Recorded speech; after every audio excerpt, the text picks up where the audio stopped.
अमरनाथ यात्रा जा रहे हैं, कितनी खुशी, कितना उत्साह और लगता है कि इंतजार भी रहता है। उत्साह तो बहुत है, खुशी भी बहुत है, प्रसन्नता भी बहुत है। और भगवान के दर्शन करने का उत्साह जो होता है वो कोई व्यक्त नहीं कर सकता है, न वर्णन कर सकता है, न उसे बता सकता है। वो तो अंतरात्मा में दर्शन करता है और अंतरात्मा में खुशी होती है। ये जितने भी भक्त खड़े हैं सबके अंतरात्मा में बहुत प्रसन्नता है।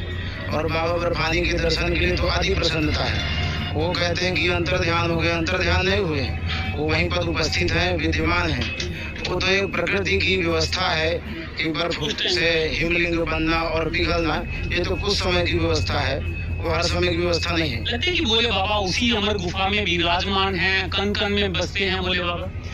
यत्र तत्र सर्वत्र, उस क्षेत्र में अमर बर्फानी बाबा विद्यमान है। उस जगह में नहीं, उसी पूरे क्षेत्र में, पर्वत में, श्रृंखला में, पहाड़ में, जितने भी जगह हैं वहाँ पर भगवान विद्यमान है। उस गुफा में तो है ही, वो हिमलिंग तो बनता है, बाकी वहाँ बैठे रहते हैं। जो व्यक्ति जाता है अंतरात्मा से दर्शन करता है तो उसको भगवान दर्शन देते हैं। आज भी और अभी भी जो भी जाएंगे दर्शन उनको मिलेगा, पिघले नहीं है, अंतरात्मा से दर्शन करें। हाँ, ये तो भगवान का जो है दर्शन करने से सबको लाभ होता है और प्रसन्नता होती है।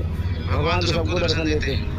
क्या कामना करेंगे उस अमर गुफा के सामने जाकर, क्या अपने देश के लिए क्या मांगेंगे? कामना तो यही है कि सर्वे भवन्तु सुखिनः, सर्वे सन्तु निरामयाः, सर्वे भद्राणि पश्यन्तु मा कश्चित् दुःख भाग् भवेत्। सभी का कल्याण हो, सभी का हित हो, सभी निरोगी रहें, सभी सुखी रहें, सभी प्रसन्न रहें, यही अपनी कामना है।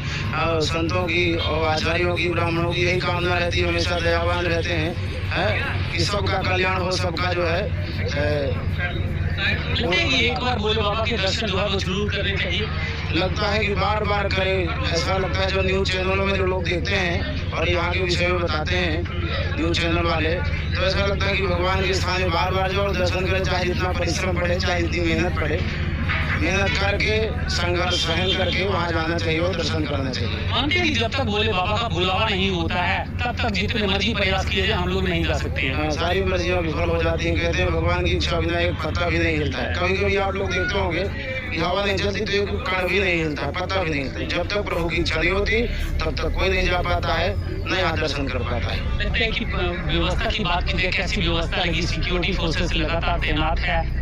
व्यवस्थाएं तो बहुत अच्छी हैं, हर तरह से सुसज्जित शासन प्रशासन, सुरक्षा व्यवस्था, भोजन की व्यवस्था और कैंप की व्यवस्था, आने जाने की व्यवस्था, वाहनों की व्यवस्था, हर तरह से सुसज्जित व्यवस्था है सरकार की। इसमें कोई किसी तरह की कमी नहीं है। सरकार वैसे ही पहले से अलर्ट है, चाहे वो सेना हो, चाहे प्रशासन हो, चाहे राज्य बल हो, कोई भी बल हो, वो सब तरह से सुसज्जित है। लगता है ये जल सैलाब सा उमड़ा है, अगर बात की जाए तो लगता है कि लगभग 4 लाख से ऊपर लोगों ने कुछ ही दिनों के अंदर दर्शन कर लिए हैं। हमें तो लगता है कि ये तो एक संख्या निर्धारित की गई है, 4 लाख से ज़्यादा लोगों ने दर्शन किया होगा, ऐसा हमारा मानना है। और संख्या तो बढ़ सकती है। जैसे लोग कह रहे हैं कि पिघलने के पहले जितने लोगों ने दर्शन किया है उससे तो 10 गुना लोग दर्शन करेंगे पिघलने के बाद। ऐसी आस्था है लोगों की। लोगों का यह है कि वो उस गुफा में भगवान बैठे हैं। हिमलिंग के दर्शन जो कर चुके उनका तो सौभाग्य, और उनका अति सौभाग्य है जो गुफा का दर्शन करेंगे। वो अमर कथा हुई थी वहाँ पर।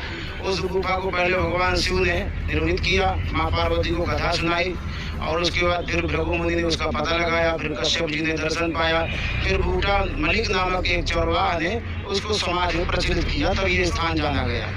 ऐसी अमर कथा है।